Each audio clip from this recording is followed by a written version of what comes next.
Chantal! Hi guys, I'm Judy and today I'm going to be watching Tomo-chan Is a Girl Season 1 Episode 8. Let's get into this episode. Check out my Patreon for full reactions. Subscribe. Let's go. じゃあ、ともちゃんがみすずちゃんの真似をする？みすずの真似って？じゃあ私がやる。なんで？社会的に抹殺するわよ。That's very good. That's actually accurate. じゃあともが純一郎と花火大会に行く。え？今度は二人きりで。Sure, let's do it. 二人で行こうぜ。二人でか。わかった、行こうぜ。あれ？なんかこいつテンション低くね。Yeah, I guess I also expect that a little more. 花火楽しみだぜ。Because he can't deny everything as well as he could before. 友と二人で花火大会か。Yeah, he's spiraling. 嬉しい。なんか妙に。お前のことが好きだ。Yeah. いや、そんなんじゃね。You're an idiot. 多分。 Okay. ならもっと女らしくしたら。そうしたら友は思いのほか一生懸命になって私は間違っているのかもしれない。あの時友の親友として本当に言うべきだった言葉は Maybe. だけどもう引き返す気はない。 Okay. You want to just hang out with your friend more? How did that happen? Are we gonna see your parents? I wonder about them. I guess not. 乗らないような。嬉しいような。困るような。 That's good. うざったいのが何なのか。確かめに行く。 Go for it, dude. I thought we were walking together. 母ちゃんにこれ着ていけって言われて。 Nice. We signed the opening, I think, that they were putting on yukatas or kimonos, actually. 大丈夫か？すまん。もう大丈夫。いや、まだちょっと厳しい。 Yeah, it definitely feels like we're getting somewhere, あ、 though. 親父。おい、ジンバ。今年はともちゃんは一緒じゃねえのか？私の顔見忘れたか？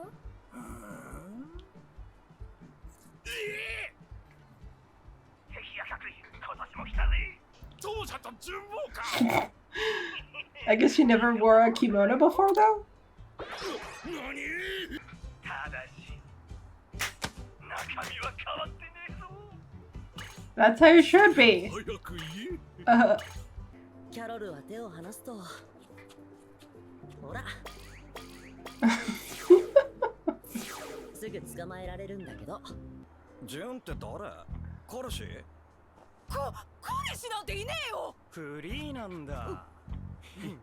じゃあ俺らと遊ぼう。ああ？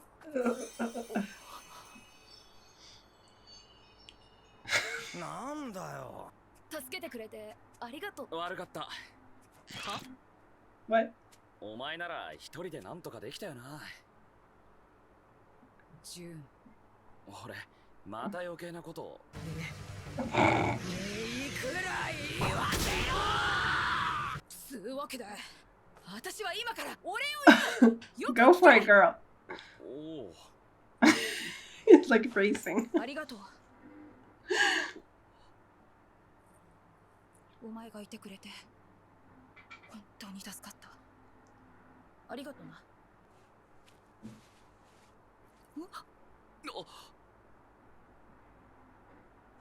もうすぐ花火始まるな。いいとこ知ってるんだ。ああ、今なら正しく伝わるかもしれない。あれはどこにも行かせないよ。行こう。私を誘ったのはそういうこと。この持ち女。 Not to interrupt them, Gunda in some way tries to, like, I mean, she enjoys playing around with them so much, but she doesn't actually want them to get together, because then that would... 正しく伝わる気がする。伝われば今が終わる。どうした？ Are you going to stop yourself? 何かってなんだ？ただ純を自分のものにしたかっただけ。今じゃねえ。今の私たちに可能性はねえ。 What do you mean? Does he think he would have rejected her even if he トモ did に対する understand? この気持ちが何なのか And he hasn't yet got to that realization of what this is. なあ Okay. 純、また来ようぜ。俺はもう友と本気で殴り合えない。 Well, I guess it's part of it. よう友、返せ。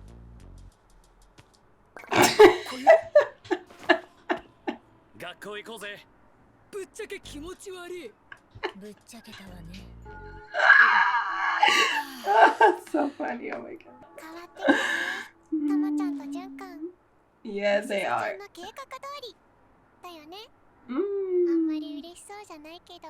yeah. うるさいわよ。いつかは大人にならなきゃいけない時が来る。純一郎だってそう。だったら今変わってもいいじゃない。気が向かない一番の親友のまま恋人になるなんて。あの二人がそんなことになったら、私は。That's scary. I get that. あのデカ女のせいだ。よ You saw her with ちょっと her? いいか。触らないで。What do you even この want? 妙な迫力は。おい。全員顔は覚えたわよ。What the fuck is that? あの They saw them 私 together? は友とは関係ないわ。ただのクラスメイトよ。ならいい。行くぞ。待ってなんだよ。お前も遊んでほしいの。Go, Carol!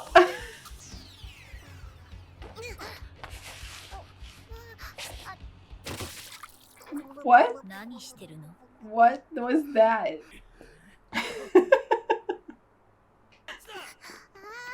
What the fuck, Carol? お前に番号を教えた覚えねえんだけど。今ちょっと面倒なことになってるの。助けに来なさい。友には内緒で来なさいよ。分かってるよ。おう、純。今日用事あるから先帰るわ。よ待て。 These guys asked for it. そんなさっき出して。大変じゃねえか。 Oh, Misaki too. ふざけんな、私も行く。転んだのは私のせいじゃないわよ。 What was that even? 関係ない人とは話しません。はあ、そっち。 Mm. あれは。 Yeah, she was protecting you. 一応、友人のようなものだと思う。That's very close to. What is your problem? You thought what? That you would get to her friends and then you wouldn't get punched like you were the last time? よう、先輩。会いたかったぜ。 Like, what did you think would happen? I mean, he already punched you to oblivion before. What is your problem? これは私の喧嘩なんて言ってんだな。汚れているから早く脱いで。寒い。 Why here? ケロ、 Oh, on 美 purpose? 咲先輩。本当だ、こうちゃんだ。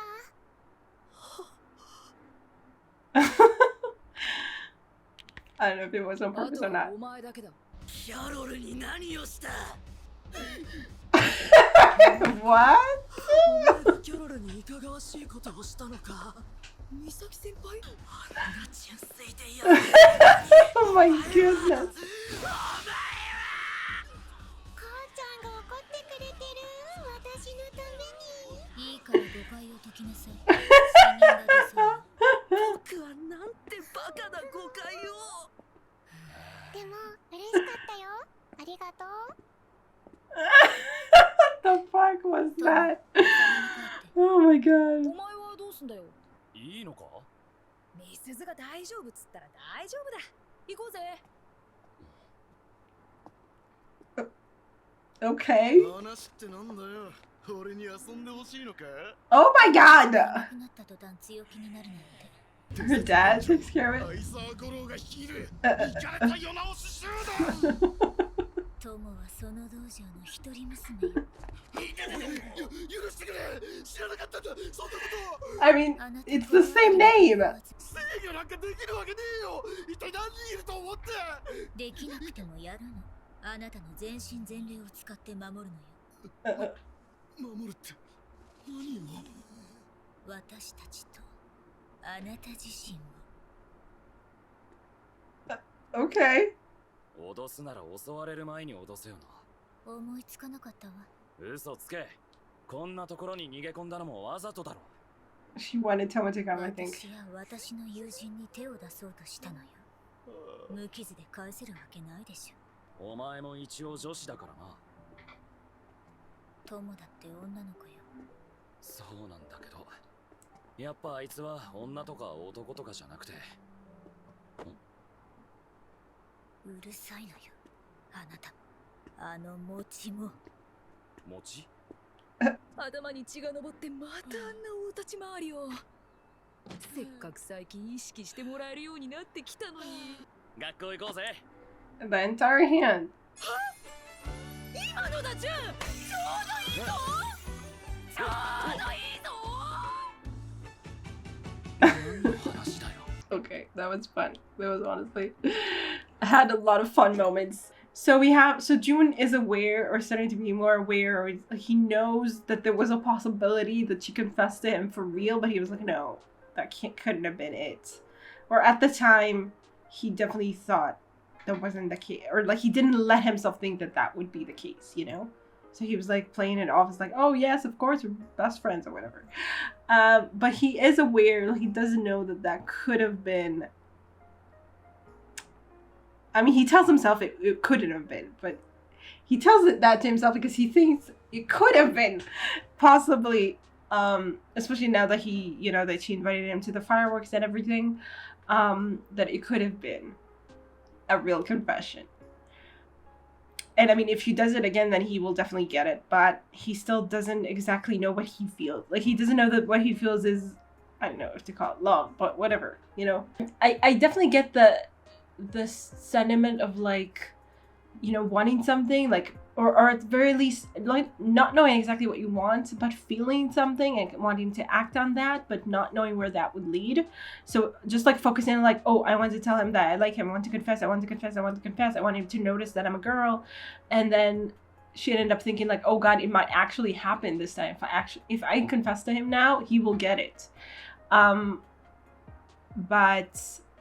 like, not knowing where that would lead, actually, like, I don't think, maybe she never thought about that, or feeling like, you know, it's not exactly the time yet, like, they still, like, it's funny enough that she was like, just wanted to get to the point where she could confess to him again, or that he would notice that she's a girl, and yet when she came to it, she was like, wait, not yet. So there's, like, you know, back and forth there. Could be that she realizes in some way that he doesn't really know, like, as I mean, if she confessed to him now, he would get it, but it doesn't necessarily mean that he would say yes, because he doesn't know exactly what he feels, or doesn't know how to interpret what he feels. And it's a big step. So, like, when she finally got there, she was like, wait a second. So we made so much progress that we almost got there, and then it was like, no, wait, not yet. And now we're kind of dealing with the whole, I mean, I guess Gundo, for the most part, realizes how much her advice is kind of wasn't a good advice. That it's not about Tomo needing to be more girly. It's about them just, like, June just realizing his feelings. I mean, there is definitely something to the fact that she's more girly. It does make him think of her more in that way. But at the same time, the fact that he thinks of her more as a girl makes him not act naturally around her, which is not what she wants either.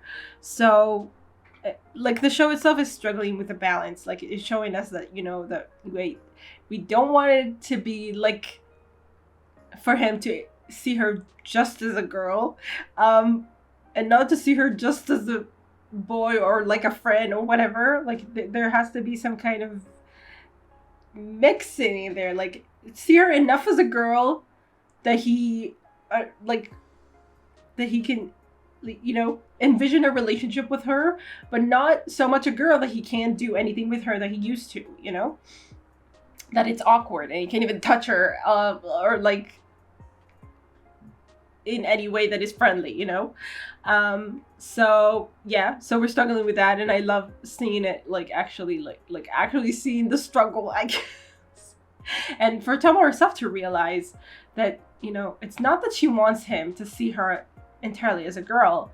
She wants him to see her as Tomo the girl, you know, who has her like, who, like, I mean, she is a girl, so whatever she does, she is a girl. So it just needs to kind of connect.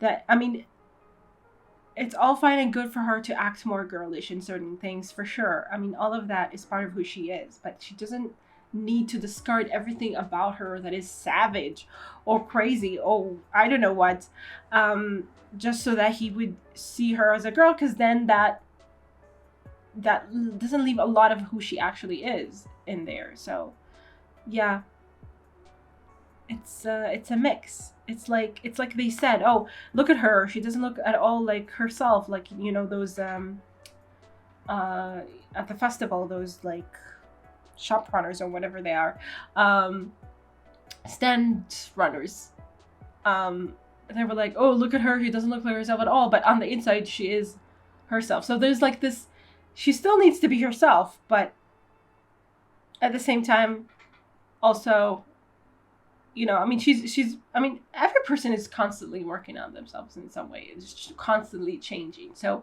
becoming more girlish in some way, if that's like her goal, then that should be, then that in itself is not a bad thing. But it's like, but it doesn't need to be that so that he would see her, that so that he would be able to like to even think about dating her. That's not really what this is about.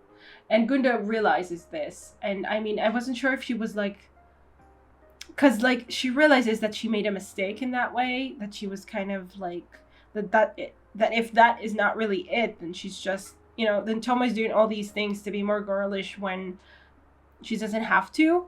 So in some way it became like an obstacle in their progressing relationship, I guess. And but at the same time, it seems like Gunda feels a little bit like first of all, she is not, like, she refuses to acknowledge that mistake or like take it back or be like, you know what, just be yourself. And so like in some way she's making it harder for them, and I think in some way she's very scared of, you know, their relationship changing, because if he's no longer just her best friend in the way that she is her best friend, then that maybe she feels like he would take her place, or would, you know, which is something we already touched upon when she kind of, you know, when they were talking about her having a boyfriend and all that. So so it makes sense that she would feel that way too, and we see in that her vulnerability, and that's why also she can bring it up, I guess, because he doesn't want them to know how vulnerable she is when it comes to Tomo's friendship. And Carol kind of sees it from the outside inside kind of thing, from like the same kind of peripheral, to some degree, spot. She can see that. So that's really interesting to have her be like, I mean, she is perceptive, Carol, in her own way, but to have her be like, you know, like, because we were talking about how they were a tag team, and of course they're very, like, they contrast each other very much, but they also work together in some way, but, and here we see that not exactly, you know. And they're definitely like, I mean, they're an interesting duo, and Carol definitely has like a very interesting effect here on Gundo and everything. And then the whole thing with the delinquents, I mean, how stupid can they, what did they want to happen? I mean, they were already hurt by Tomo and her friend, like, and June. So they thought, oh, we can face them directly, so we're just going to take their friends and hurt them. And then what? Like, he would have faced them directly yet again, but this time they would have been, you know, madder because you know, hurt their friends. I mean, what? Like, they would have had to make sure that you would never do that again. And so they would have hurt you very, very badly if they were, like, I mean, thankfully Gundo and Carol were, like, on the whole fine. On the whole, pretty much. But seriously, I don't even know what they were thinking. And the whole thing about him needing to, I don't know, protect himself by, like... like this whole threat that Gundo had, like that you have to like make sure that there's not going to be like, I don't know, bad guys in the neighborhood or something against the dojo. Whatever. I'm just like, okay, sure. Like using the Aizawa dojo name to threaten him, I guess. Great. Now he knows, I guess. So I mean, I assume Aizawa is not such a rare name, I guess, but still, she knows karate. She's really strong. She has the same name as a dojo that you're so afraid of. Like, well, I mean, do you even for a second think, you know, whatever. And then, oh my god, the Misaki thing was so good. It was so funny. I was like, I didn't even realize what he saw. Like, he saw her undressed, and I thought that he was having a crisis over the fact that he saw her in her bra, right? But he took that to mean that they did something to her, and wow, it was so good to see. Like, it was just so good. And just the juxtaposition of that and him realizing, oh, nothing happened, and him being embarrassed and being like his usual very timid kind of calm self, and it was just so funny. Oh my god. So I mean, great. Honestly, I don't know if their relationship is heading anywhere, but I mean, he was mad on her behalf, so maybe that's to show us that there's progress there too, I guess. Oh my god. But anyway, this episode was really fun, and I hope you guys enjoyed this reaction, and I will see you in the next one. Bye. Special thanks to my top Patreons: Writing Tier, Andy Plays All Night, Terranor, Michael Gabriel, Shadows Moon, and Marsh. And to the rest of my amazing Patreons, who without their support, I would never be able to keep on doing this. Thank you so much.